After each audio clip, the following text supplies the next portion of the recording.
고린도후서 4장 7절부터 11절 말씀을 근거로 해서 예수 생명이라는 제목으로 하나님 말씀 증거하겠습니다. 인사하십시다. 할렐루야. 하이. 할렐루야. 예, 진혁이지야 와서 반가워요. 예, 반갑습니다. 우리 모두 1995년 6월 29일 날 오후 6시에 서울 삼풍백화점이 무너졌습니다. 제가 한국에 있을 때인데 TV에 그것이 떠가지고 이걸 정말 믿어야 되나 하면서 의아했던 너무나도 충격적인 사건이었습니다. 1989년 12월 1일 날 강남에다가 삼풍백화점을 짓고 또 가장 영업이 잘 되고 그때까지만 하더라도 5년 동안 최고의 매출을 올리고 있었던 최신 설계로 지어졌던 업계 매출 1위를 기록하고 승승장구했던 백화점이 하루아침에 무너졌다. 그 사실을 보면서 그 당시에도 사람들이 오후 6시니까 저녁 찬거리를 사려고 지하 슈퍼에 1,500명의 사람이 머물렀다고 그럽니다. 근데 그 5층짜리 건물이 무너지리라고는 상상도 못했는데 그것이 무너졌습니다. 붕괴 당시에 1,500명이 지하에 있었는데 무엇이 일어나기 전에는 갑자기 일어나는 게 아니고 뭔가 전조 증상이 있어요. 그 전조 증상이 뭐였느냐면 5층을 식당가로 이렇게 증축을 했었는데 자꾸 금이 가고 또 천장이 이렇게 금이 가고 또 책상이 이렇게 식탁이 기울어지고 사람들이 야단났다 하고는 매니지 팀에 말해가지고 그 건물을 진단하는 그 팀이 왔었다고 그래요. 그리고 와서 보고는 이거 사람들 대피시켜야 됩니다. 그렇게 말을 했대요.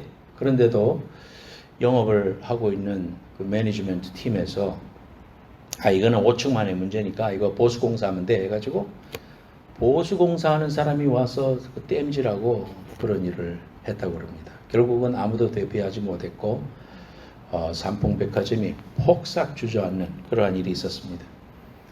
그 이후에 이제 구조팀이 최명석 씨를 비롯해서 이름 기억이 나네. 그런 사람들을 이제 구했습니다. 한 사람 한 사람 그 속에서 잔해 더미 속에서 나올 때마다 사람들이 마음을 졸이고 있다가 박수를 치고 또 이렇게 환영을 하고 그랬습니다. 17일 만에 가장 오랜 기간 동안에 박승현 씨가 여잔데 구조받았어요. 그래서 그 사람이 나올 때 모든 사람들이 박수를 쳤습니다. 119 구조대원들도 오랜 시간 동안 못 자고 잘 못 먹고 피곤하고 지쳤지만은 한 생명이 구조를 받고 나올 때 그 모든 긴장과 또 고생과 슬픔들이 또 분노들이 눈 녹듯이 사라지는 것을 경험합니다.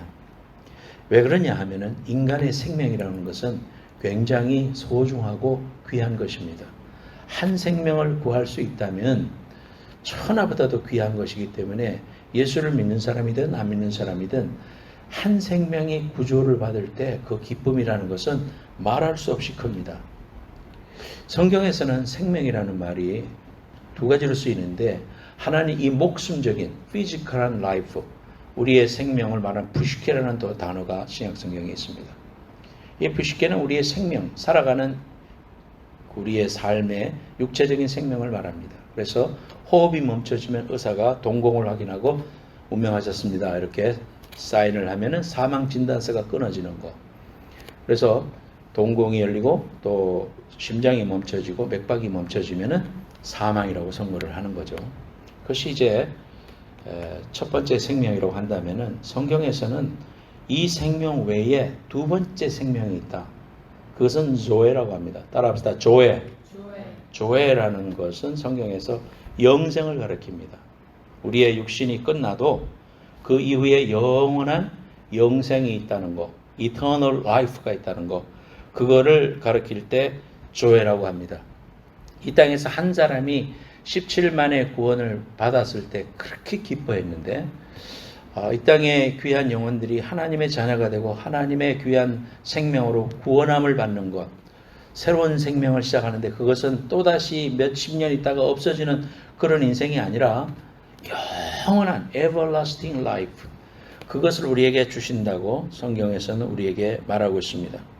그래서 이 예수의 생명은 언제 들어오느냐? 우리가 우리 죄를 자백하고 우리 하나님을 떠나서 죄에 빠져서 사망이 왔구나. 그래서 우리가 죄를 회개하고 하나님께로 다시 돌아가서 그분을 나의 삶의 구주로 영접할 때 우리 속에 조회가 열리게 됩니다. 이 조회가 열리지 않고서는 그 누구도 하나님 나라에 갈 수가 없어요. 그래서 그 죄의 문제를 해결하실 수 있는 분이 예수 그리스도인데, 왜 예수 그리스도만이 유일하냐? 그분이 우리를 위해서 십자가 위에서 우리의 모든 죄를 짊어지시고 죽어주셨기 때문에 paid off 되어서 우리가 예수 그리스도만을 통해서 구원받을 수 있고 하나님의 자녀가 되고 영원한 조회를 얻을 수 있다는 것입니다. 그래서 요한일서 5장 11절 12절 우리가 다 알고 외우는 말씀입니다. 성경 공부할 때도 늘 외우는데 같이 한번 해보겠습니다. 또 증거는 이것이니, 시작. 또 증거는 이것이니 하나님이 우리에게 영생을 주신 것과 그 생명이 그의 아들 안에 있는 그것이니라. 하나님의 아들이 있는 자에게는 생명이 있고 하나님의 아들이 없는 자에게는 생명이 없느니라. 아들이 있는 자에게는 생명이 있고 하나님의 아들이 없는 자에게는 생명이 없느니라. 왜 우리가 구원받았느냐? 예수를 영접했더니 예수 안에 영생이 있더라 이 말이에요. 그래서 예수가 생명이고 그분이 구원이시라는 사실을 우리가 알게 됩니다. 그래서 너 어떻게 구원받았어? 너 구원받았어요? 라고 말할 때 구원받았어. 어떻게 구원받았어? 부흥회 때 갔을 때 막 기도하니까 몸이 찌릿찌릿해졌다. 그거는 구원이 아니에요. 찬송을 부를 때 가슴이 뜨거워졌어. 구원 아니에요. 구원이라는 것은 내가 하나님의 자녀가 되었다는 확신인데, 그 확신은 베이스를 어디에다 두느냐 하면 하나님 말씀에 두는 겁니다. 또 증거는 이것이니 하나님이 우리에게 영생을 주신 것과 이 생명이 그의 아들 안에 있는 그것이니라. 예수 그리스도를 영접하는 자, 그 이름을 믿는 자들에게는 하나님의 자녀가 되는 권세를 주셨다. 그래서 예수를 영접하고 하나님의 자녀가 죄를 자백하고 하나님의 자녀가 되니까 우리 안에 예수가 있어서 그 예수로 말미암아 우리의 죽을 몸까지도 살리시는 전인적인 구원을 우리에게 주시겠다고 성경은 우리에게 말씀하고 있습니다. 그러므로 말씀을 기본으로 해서 자신의 구원을 설명할 수 있어야 됩니다. 여러분들에게 제가 물었을 때 구원받았습니까? 예. 어떻게 구원받았습니까? 할 때에 예, 저는 구원받았습니다. 내가 죄임을 알고 영접하는 자, 곧 그 이름을 믿는 자들에게는 하나님의 자녀가 되는 권세를 주신다고 요한복음 1장 12절에 말씀하셨고, 내가 죄임을 깨닫고 예수님을 내 마음속에 영접했더니 그 예수 안에 생명이 있음을 알았습니다. 요한일서 5장 11절 12절 말씀해 보니까 또 증거는 이것이니 아들이 있는 자에게는 생명이 있고 하나님의 아들이 없는 자에게는 생명이 없다고 그랬습니다. 그래서 내가 예수 그리스도가 내 안에 계심으로 인하여 나는 구원받았습니다. 이렇게 설명할 수 있기를 예수님으로 축원합니다. 이런 고백을 할 수 있어야 그 사람이 집사도 되고 장로도 되고 직분자 되는 거예요. 이런 고백이 없는 사람이 너무나 많은 거예요. 예, 제가 어릴 때 고등학교 때 교회 가가지고 부흥회 때 참석했을 때 뭔가 모르지만 확신을 받았습니다. 이거 구원의 확신이라고 설명할 수 없어요. 말씀에 근거해서 설명할 수 있는 그런 사람이 되어야 됩니다. 그래서 오늘 저와 함께 예수 생명에 대해서 생각해 보고자 합니다. 두 가지 여러분 꼭 기억할 수 있기를 바랍니다. 첫 번째, 예수 생명 따라합시다. 시작. 예수 생명. 고린도후서 오늘 본문 말씀 4장 7절 말씀에 보면 우리가 이 보배를 질그릇에 가졌으니 이는 심히 큰 능력은 하나님께 있고 우리에게 있지 아니함을 알게 하려 함이라. 고린도후서 말씀을 통해서 고린도 교회에 보낸 사도 바울의 편지가 고린도 전후서입니다. 그런데 이 4장 말씀을 통해 가지고 예수 그리스도의 귀한 능력이 우리에게 전달되었고 그것은 바로 복음이다. 복음의 능력이라는 것은 매우 귀중한 것이고 보배와 같다. 주얼리와 같다. 다이아몬드와 같다. 가장 소중한 것이다. 그것을 강조하면서 질그릇 이야기를 하는 겁니다. 우리는 투박한 그러한 그릇에 불과하다. 흙으로 만든 그러한 그릇이다. 그래서 우리는 포터, 영어로는 그렇게 말하잖아요. 우리는 질그릇이다. 사기 그릇이다. 그런데 투박한 그릇이다. 그저 거기에 개밥이 담기면 개밥 그릇이고 또 거기에 보물이 담기면 보물 그릇이 될 수 있는 아주 약한 것이다. 오랫동안 굽고 유약을 바른 그런 사기 그릇은 잘 안 깨집니다. 그러나 투박하게 아무것도 하지 않은 그러한 그릇은 금방 잘 깨집니다. 장독 그릇도 잘못 떨어뜨리면 깨지잖아요. 성경이 왜 우리로 하여금 질그릇이라고 말하느냐? 성경에 우리에게 오늘 말씀을 통해서 분명하게 이야기해 주십니다. 우리가 이 보배, 즉 예수 그리스도의 생명을 질그릇 속에 가졌다. 너희들은 질그릇이다. 질그릇이라는 것은 깨지기 쉽고 연약하고 정말 손상되기 쉬운 그러한 존재다. 너희들은 그런 존재다. 그렇기 때문에 너희들 안에 있는 그 보배가 소중한 것이다. 이것을 우리에게 알려줍니다. 그래서 7절 다시 읽을게요. 우리가 이 보배를 질그릇에 가졌으니 이는 그 이유는 because 이렇게 말하는 겁니다. 심히 큰 능력은 하나님께 있고 우리에게 있지 아니함을로 깨달아라. 예수 영접하고 하나님의 자녀가 되면 하나님이 우리에게 어마어마한 권세와 기도 응답의 축복과 성령의 내주와 이러한 축복도 주시지만은 성령님이 우리 안에 예수 그리스도로 계시는데 그래서 우리가 소중한 것이고 우리가 그래서 천국 가는 것이지 너희들에게 선한 것이 없고 너희들에게 세련된 것이 없고 강함이 없다는 것을 너희들 철저히 깨닫고 하나님 의지하는 그런 인생을 살아가라. 다시 말해서 믿음으로 살아가라. 이거를 말씀해 주시는 말씀이 오늘 4장 7절 말씀입니다. 낙심하기 싫고요. 말 한마디 듣고 자살하고 말 한마디 듣고 낙심하고 헤어나올 수 없는 깊은 절망에 빠질 수 있는 것이 우리 인간입니다. 마음을 다치면 평생 동안 고통당합니다. 특별히 어린 시절에 부모에게 또는 이웃에게 이렇게 어뷰즈를 당하면서 말로 너희 자식 쓸모없는 자식 나가 되져라 뭐 이런 말 듣고 자라는 사람들은 자존감이 땅에 떨어져 있습니다. 그래서 나중에 장성을 하고 또 가정을 이루어도 늘 그 문제 때문에 고통당합니다. 나에게 알 수 없는 이 열등감이 어디서부터 오는가? 나에게 알 수 없는 이 분노가 어디서부터 오는가? 아무리 해도 그 분노를 터뜨리는 대상이 같이 사는 남편과 아내가 되는 거잖아요. 그러니까 늘 부딪히고 막 싸우고 막 그렇게 됩니다. 그 상처가 어린 시절에 부모로부터 또는 이웃들에게서부터 왔다는 사실을 알지 못한 채 그저 그 내 속에 있는 분노를 터뜨리면서 살아가는 그런 불행한 인생을 살게 되고 예수를 믿고 하나님의 자녀가 되었어도 그 문제로부터 해결을 받지 못하고 그 상처 때문에 고통당하는 그러한 사람들이 있을 수 있다. 그래서 우리는 깨지기 쉽고 연약한 존재입니다. 그래서 우리 힘으로 뭔가를 해보려고 자꾸 노력을 하는데 실패하고 낙심하게 됩니다. 그래서 오늘 말씀을 통해서 보배이신 예수 그리스도가 우리 안에 오셨기 때문에 비록 질그릇이지만은 우리는 연약하고 깨지기 쉽지만 우리 안에 보배가 담겼기 때문에 너희들은 존귀한 자고 너는 하나님의 자녀고 너는 구원받고 천국 갈 수 있고 하나님의 축복이 임재하는 존재라는 사실을 한순간도 잊어버리면 안 됩니다. 예수 믿고 나서 그거를 몰라요. 그걸 뭐라고 하냐면은 그걸 모르고 잊어버리는 거를 교만이라고 하는 겁니다. 아, 내가 잘나서 구원받았겠지. 아, 살만하니까 내가 좀 잘나서 열심히 일했으니까 내가 이만큼 살게 됐겠지. 이러면서 나도 모르게 그런 의식이 들어와서 하나님의 은혜와 내가 질그릇이고 내 안에 보배이신 예수 그리스도 때문에 내가 존귀한 자라는 걸 잊어버리고 그렇게 살아가게 되기 쉬워요. 그래서 하나님이 어떨 때는 깨뜨리십니다. 넘어뜨립니다. 흔듭니다. 너 이거 알지? 너 깨달아? 하면서 고래 뱃속에 들어갔다 그 뒤에서야 깨닫습니다. 아, 하나님의 은혜로 내가 사명받아야 될 사람이구나. 그걸 깨닫고 회개할 때 고래 뱃속에서 토엠을 받고 사명을 감당하는 사람이 되는 거죠. 그래서 예수께서 우리에게 예수가 귀하시고 그 큰 능력이 하나님의 엄청난 위대한 능력이 예수 안에 있다는 사실을 늘 기억해야 된다. 그래서 신앙생활은 믿음생활이다 이렇게 말하잖아요. 믿음이라는 게 뭡니까? 믿음이라는 게 하나님을 믿는 거잖아요. 근데 하나님을 어떻게 믿는 거예요?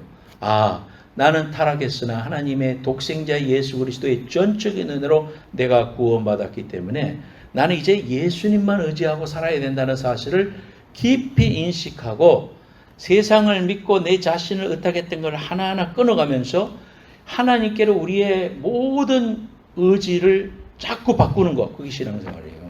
여러분 마음속에 세상을 의지하려고 하고 무슨 일이 생기면 내 생각으로 먼저 해보려고는 나의 똑똑, 나의 이성, 나의 판단 이런 것들을 다 내려놓고 끊어버리고 하나님 앞에 엎드려 주님, 하나님이 도와주셔야 됩니다. 나는 질그릇입니다. 깨어지기 쉬운 그릇입니다. 하나님 내 명철 의지하고 내 의지하고 살아갔던 나의 이런 불신앙들을 회개합니다. 하나님 하면서 나를 부인하고 십자가 지고 주님 앞에 나아가는 것, 이러한 삶이 우리에게 얼마나 중요한가, 그거 꼭 필요합니다. 따라하세요. 나는 아무것도 아닙니다. 나는 아무것도 아닙니다. 나는 아무것도 아닙니다. 나는 아무것도 아닙니다. 예, 하나님이 나의 모든 것입니다. 그래서 예수를 믿고 그러한 고백으로 늘 바뀌어갑니다. 대표적인 사람이 모세잖아요. I can do everything 이렇게 말했던 사람이 I am nothing으로 변화됐다가 하나님이 모든 것이다, God is everything으로 인생이 40년으로 바뀌어진 것처럼 우리가 그렇게 바뀌어집니다. 고린도후서 2장 5절에도 보면은 너의 믿음이 사람의 지혜에 있지 아니하고 다만 하나님의 능력에 있게 하려 하였노라.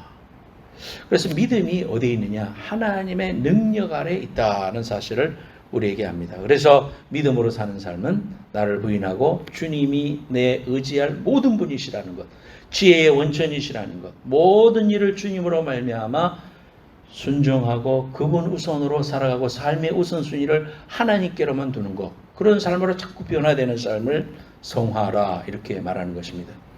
구원받아 하나님의 자녀가 되어 온 것은 법적인 선언이고 이제 이후로는 우리의 성화권을 계속 이루는데, 그 성화권은 나를 부인할 때 나의 이러한 모든 I can do everything 라고 말했던, 아니 거기에서 더 나아가서 나는 그래도 조금 뭔가 할 수 있을 것이라고 생각하는 것들까지 하나님 앞에 내려놓고 예수 생명이 나의 힘이고 나의 모든 것이라고 고백하는 그 경지로 나아가는 삶. 그래서 늘 겸손해지는 것입니다. 여러분, 하나님 앞에 머리 숙일 때마다 신앙생활을 하면 할수록, 나이를 먹으면 먹을수록, 우리의 육신이 후패하면 후패할수록 우리가 겸손해집니다. 내일 일을 내가 모르잖아요.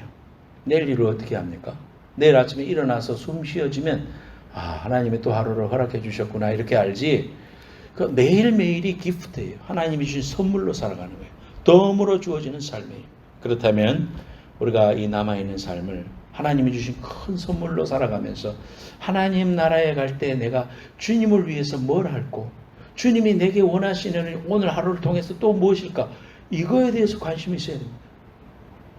우리 세상에서 입신양명하고 물질적으로 부여하고 이 땅에서 좋은 차 타고 좋은 집 사는 거, 아메리칸 드림이 우리의 모든 것이 되어서는 절대로 안 되죠.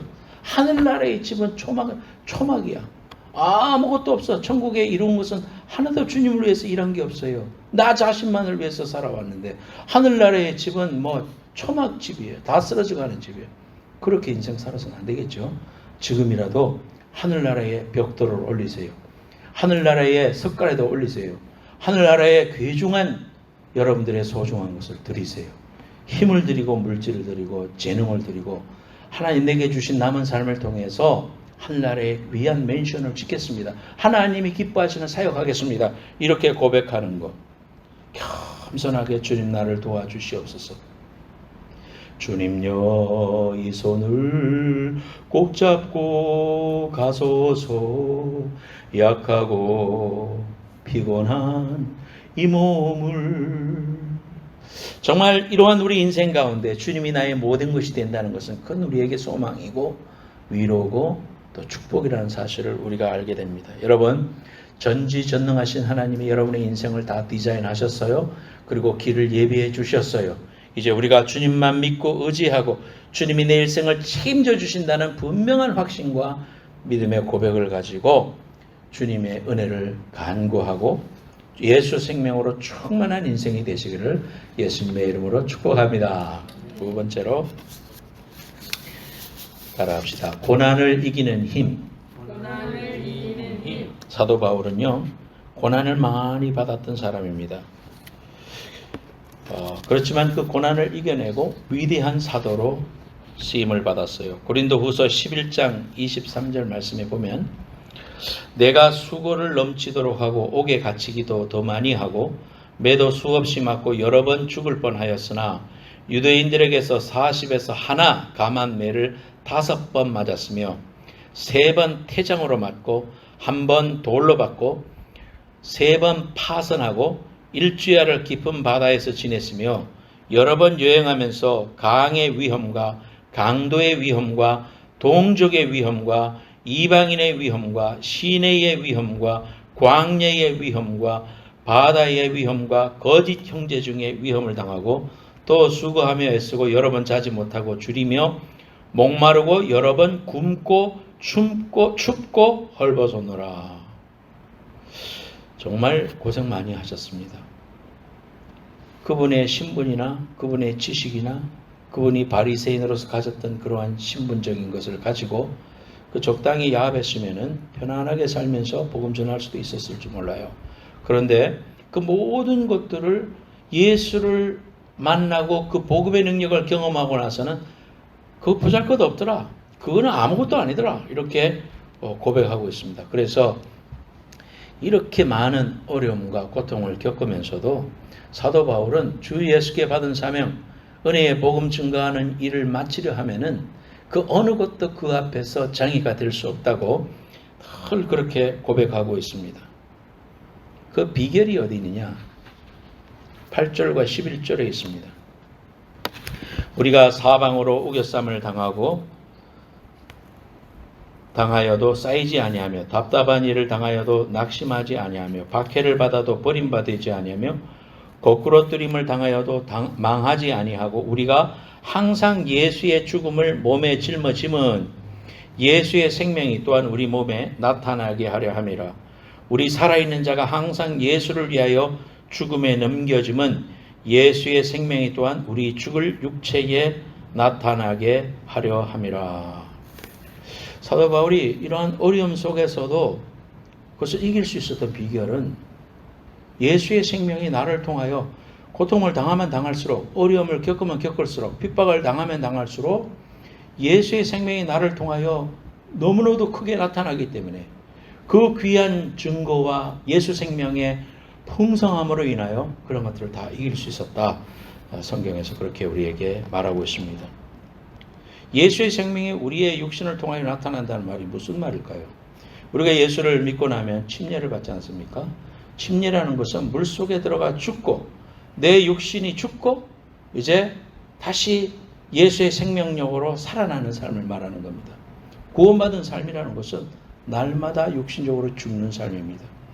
자아가 죽고 이전의 욕심이 죽고 혈기가 죽고 잘못된 습관이 죽고 예수 따라가는 귀한 삶에서 나는 이제 장사 지는 바 되고 일어날 때는 예수의 생명이 내 속에서 놀랍게 살아나는 귀한 증거와 은혜를 경험한다 그랬습니다. 그래서 우리가 예수를 믿고 나면 우리의 힘은 연약하지만 여러분이 하나님 앞에 믿음으로 살고 하나님께 받은 은혜를 자꾸 증거하다 보면 여러분을 통해서 여러분의 주위의 친구들이 예수 믿게 되고 또는 낙심에 있던 사람들이 소망을 가지게 되고 또 집안의 식구들이 복을 받고 하나님의 자녀가 되는 귀한 은혜를 경험합니다. 믿음의 1세대는 비록 어려움이 있고 마귀가 넘겨주지 않으려고 많은 시험을 집안에 줄 수 있지만 믿음의 1세대를 통해서 하나님이 주신 증거들을 우리가 열심히 이겨내면 하나님이 그 자손에게 복을 주시는데 1000대까지 이르러 복을 주시겠다고 성경에서 우리에게 말해줍니다. 첫 세대로 예수 믿는 집안들은 고난이 있을 수가 있어요. 마귀가 그 집안을 넘겨주지 않으려고 낙심하게 만듭니다. 그래서 얼마나 많은 핍박이 있는지 몰라요. 집안에 우환도 있을 수 있고 그렇습니다. 그러나 나아중까지 견디는 자는 구원을 받으리라. 그래서 그 집안이 예수 믿고 하나님의 자녀가 되고 엄청난 복을 받습니다. 여러분. 여러분들이 예수 믿는 1세대지만 여러분들을 통해서 여러분의 2세와 3세대 또는 여러분의 그 다가오는 세대를 통하여 하나님께서 복을 주시겠다 그랬어요. 육신을 통해서 하나님 복을 주시겠다는 건 이 땅에 그러한 놀라운 하나님의 증거와 예수 생명이 드러나게 해주겠다 그 말입니다. 여러분을 통해서 예수의 생명이 드러나는데 침례는 죽고 나는 죽었다 예수가 산다. 따라합시다. 시작. 나는 죽었다 예수가 산다. 다시 한 번 더 시작. 나는 죽었다. 예수가 산다. 예, 이거 늘 기억해야 돼. 누구한테 무슨 말을 들었는데 내 속에서 욱 하면서 말을 대꾸하고 싶을 때 나는 죽었다. 예수가 산다. 나는 죽었는데 거기에서 반응하지 않죠.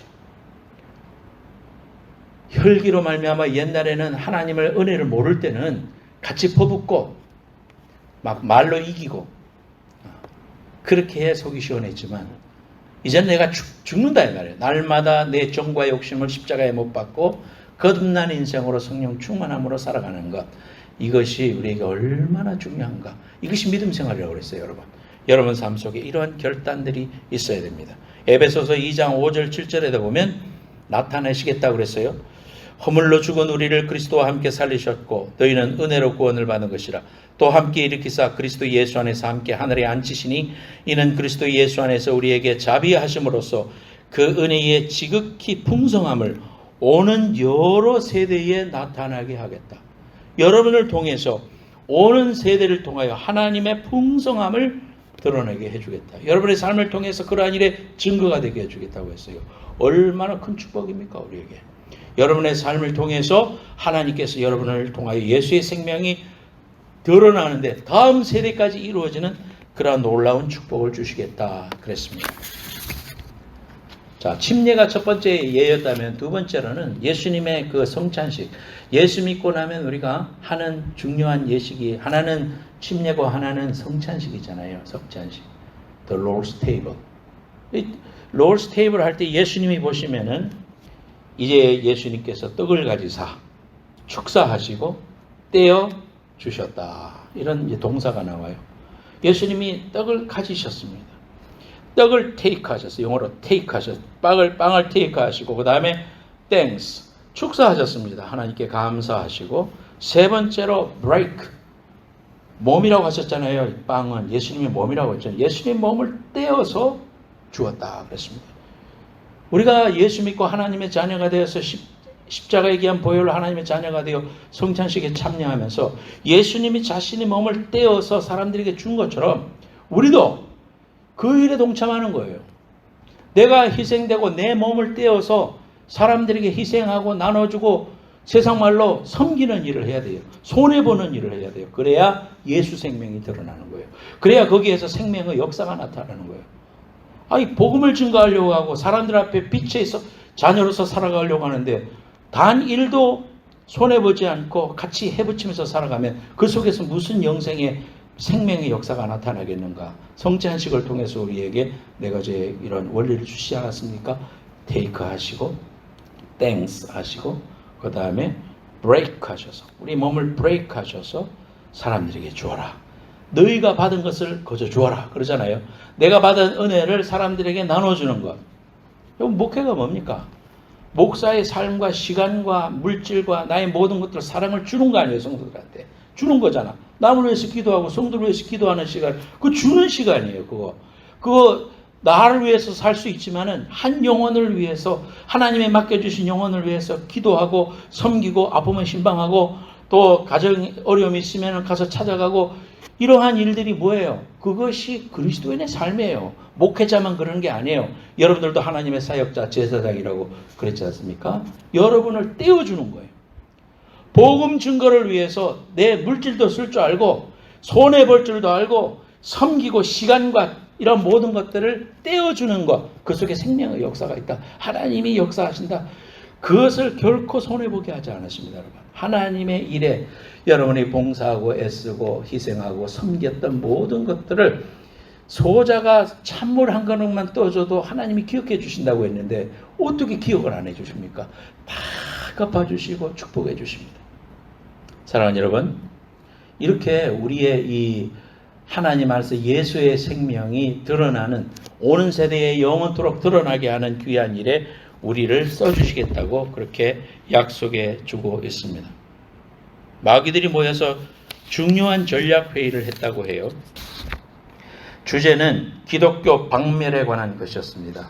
어떻게 하면 예수 믿는 사람들을 타락시킬 수 있을까라는 주제를 가지고 열띤 토론을 벌였다고 해요. 마귀들끼리. 마귀 하나가 손을 들고 I have a good idea. 뭡니까? 모조리 잡아다가 목을 뱁시다. 그러자 의장 마귀가 반대했습니다. 아니 몰라서 하는 말이요. 한 알이 미리 죽으면 많은 열매를 맺는다는 말을 모르고 순교는 교회의 씨가 됩니다. 많이 죽여봤자 기독교는 더 부황이지 않습니까? 역사가 증명하잖아요. 로마에서 얼마나 많은 사람들이 죽었어요. 그런데 기독교화되고 말았잖아요. 국교화돼 버렸잖아요. 기독교인들은 오히려 그것을 영광스럽게 생각할 것이요. 그러니 그것은 좋은 방법이 아닙니다. 그랬습니다. 다른 의견 없어. 그러니까 다른 마귀가 말했습니다. 나한테 좋은 방법이 있는데요. 잡아다가 혹독하게 매질을 하여 죽을 정도로 고문을 합시다. 톨치를 합시다. 그랬습니다. 의장 마귀가 또 반대합니다. 고통을 당할수록 하늘의 상급이 늘어난다고 그렇게 간증할 것인데 어찌 그가 아무 방법 좋은 거 아닙니다. 더 그리스도인이 늘어나는 일입니다. 그러니까 그렇다면 접촉하지 못하도록 감옥에 쳐넣읍시다. 성경에 못 봐서 감옥에 넣으면 찬송을 부르고 야단을 지켜가지고 결국은 감옥 속이 다 복음화되지 않았어. 안 됩니다. 그자 나이 많은 노련한 마귀가 하나 말했습니다. 인간들 스스로 죄짓게 합시다. 그제야 의장 마귀도 흡족했습니다. 그럼 어떻게 하면 됩니까? 늙은 마귀는 능청스럽게 대답했습니다. 예수 믿는 사람들이 기도한다고 하면 기도하게 하고 봉사하겠다고 하면 봉사하게 하고 사랑도 희생도 좋은 일이라면 뭐든지 하게 합시다. 그렇게 하되 한 가지 조건을 붙이는 것입니다. 오늘은 말고 내일부터 하게 하자. 이 말을 들은 모든 마귀들은 박수를 쳤다고 합니다. 기록에 보면 AD 60년에 사도 바울이 결국은 참수형을 당해서 죽죠. 제가 로마에 갔을 때 그분이 목이 잘렸다고 하는 하얀 대리석을 봤습니다. 거기서 내리쳤다는 겁니다. 십자가형은 너무 오랫동안 고통당하며 죽으니까 단번에 죽을 수 있는 참수가 그래도 로마 시민권을 가진 사람들에 주는 그러한 혜택이었어요. 그래서 참수를 당하며 죽었는데요. 사도 바울은 그 자리에서 그가 참수를 당했지만 그러나 그 이후에 그를 통하여 예수 생명이 오늘 우리에게까지 드러났지 않습니까? 우리를 통해서 이제 얼마나 또 많은 사람들이 하나님 나라의 자녀가 될 것입니까? 제가 그랬죠. 천국 가면 내 모르는 사람들이 달려와가지고 목사님 내가 목사님 때문에 예수 믿었습니다. 너는 당신 모르는데요. 아이고 제가요 어떻게 해서 만났습니다. 여러분 알지 못해도요.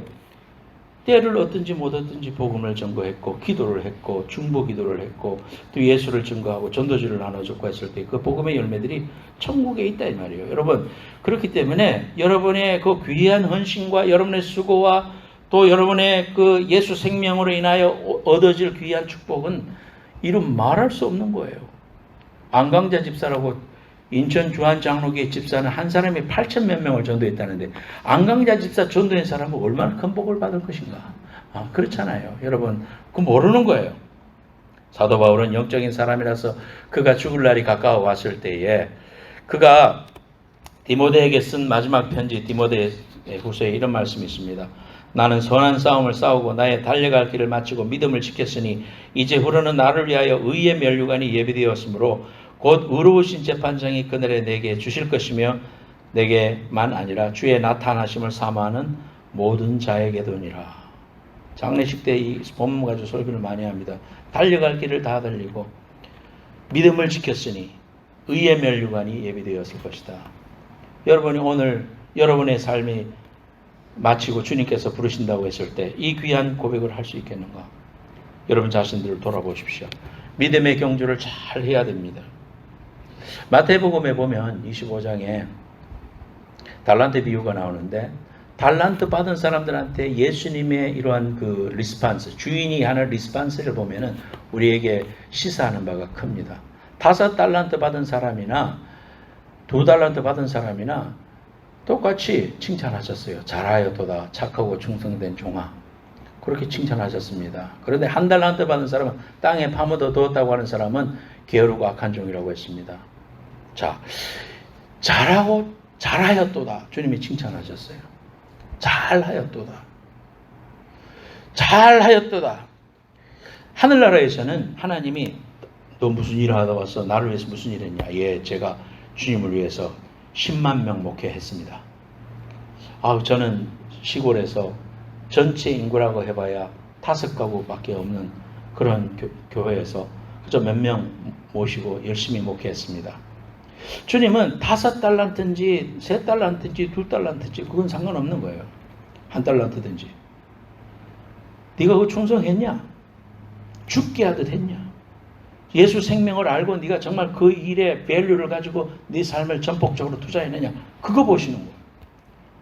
그래서 우리는 이 땅에 사니까 숫자적인 거, 또 큰 거, 뭐 그러면 큰 우리가 하나님께 상급이 있고 작으면 작은 상급이 있고 그렇지 않습니다. 이 말씀을 통해서 볼 때 그것은 하나님이 주신 은사고 우리가 하나님 앞에 할 것은 잘했다 이 말 들어야 됩니다. 하나님 앞에 충성스러운 그런 사람이 되어야 됩니다. 두 번째로는 착한 종이 되어야 된다고 그랬어요. 착하고 충성된 종을 했죠. 착한 종이 되어야 된다고 그랬어요. 예수 믿고 나서도 착한 목자 따라서 우리는 목자를 닮아야 되잖아요. 주님 닮아야 돼요. 주님이 온유하셨잖아요. 우리도 온유해야 돼요. 주님의 말에 실수가 없으셨던 분이에요. 우리도 우리 언어 생활 조심해야 돼요. 예수 믿고 교회 오래 다녔다고 하는 집사님들도 교회에서 온갖 말로 다른 사람들에게 상처를 주고 아이고 난 네 것은 없어. 할 말 다 하고 사람들에게 상처 다 주고 그래 놓고는 교회 봉사하고 열심히 하고 하늘에 상급이 있을 줄 아는데 성숙돼야 되죠. 우리의 성격의 모난 부분, 성질이 불같고 말부터 먼저 튀어나오는 이런 사람들 예수 믿고 변화돼요. 착한 종이 돼야 됩니다. 착한 양이 돼야 돼요. 우리 주님이 착한 목자시기 때문에 우리도 착한 그러한 양으로 주님 따라가야 됩니다. 저와 여러분들이 아직까지 성화되지 못하는 언어 생활 또 생각하면 생각하고 선하고 올바르고 긍정적이고 믿음의 그러한 사람으로 그렇게 서야 되지 이전에 우리가 가졌던 그런 모습대로 그대로 나타나면서 하나님 앞에 그것이 죄고 그것이 성숙되었으니까 빨리 변화되어야 된다고 착한 종이 되어야 된다는 걸 우리가 간과하면 안 된다. 그래야 칭찬받습니다. 착한 종이 되어야 됩니다. 세 번째는 충성된 자라고 했어요. 아까 말했던 첫 번째하고 연관되는 말입니다. 충성된 자. 충성된다는 게 뭡니까? 변함이 없는 걸 말합니다. 하나님 앞에 받았던 그 마음이 변함이 없는 거예요. 내가 교회에서도 내 모습이 변함이 없는 거예요. 늘 주님 앞에 서 있는 겁니다. 좋을 때만 있겠어요. 시험 들 때도 있고 어려움이 있을 수도 있죠. 그러나 늘 기도하는 자리에 앉아있는 사람, 늘 교회에서 봉사하고 청소하는 사람, 늘 사람들을 섬기려고 하는 사람, 그런 사람, 변함이 없는 사람 하나님이 좋아하셔요. 헌신하는 사람, 주 앞에 헌신할 수 있어야 돼요. 헌신이라는 것은 내 것을 드리는 거라 그랬죠. 시간을 드리고 몸을 드리고 하나님 앞에 헌신하는 것. 헌신 예배는 드려도 실제로 내 마음의 중심이 여호와를 향하여 헌신되어 있지 않으면 하나님이 받으시지 않아요. 또 아는 것은 게으른 자, 하나님이 기뻐 받으시지 않아요. 게으름은 엄청난 죄악입니다. 우리가 하나님 앞에 게을러 하는 것, 시간을 구별하고 교회에 올 때도 정말 마음을 쏟아서 예배 시간이 소중하기 때문에 그 시간을 위해서 에너지를 조절하는 거예요. 굉장히 중요합니다. 하나님을 위한 일이에요. 하물며 예배를 드리는데 예배를 위해서 여러분의 최선의 좋은 모습으로 하나님 앞에 몸의 컨디션도 그렇고 목의 컨디션도 그렇고 여러분의 모든 것들을 하나님 앞에 드릴 수 있어야 돼요. 시간도 마찬가지예요. 시간도 하나님 앞에 충성된 자가 돼야 돼요. 우선순위, 물질에 있어서도 하나님 앞에 우선자가 돼야 돼요. 하나님 앞에 물질의 최선의 모습으로 헌신할 줄 모르는데 세상에서 복을 받는다고요? 그건 안 되는 거예요. 그거는 있을 수 없는 문제예요. 하나님 앞에 11조 드리고 감사 생활하고 성경금 드리고 주님 앞에 헌신해봐요. 하나님이 다 받으십니다. 그리고 우리의 삶에 어떻게 축복해 주시는 걸 믿음으로 체험해야 돼. 이거는 말로 갖고 안 되는 거예요. 그러면 누가 뭐라고 해도 주님 사랑하고 믿음으로 설 수 있어요. 이것이 충성된 자다. 여러분 우선순위가 하나님께 있습니까? 게으름을 지금 이기려고 노력합니까? 변함없이 주 앞에 서 있습니까? 여러분 자신을 돌아보면서 오늘 회개하고 결단하고 삶을 고치고 예수의 생명이 내 속에서 충만히 드러나는 오는 세대의 영원토록 그 귀한 사역이 지속되는 축복의 주인공들이 되시기를 예수님의 이름으로 축원합니다.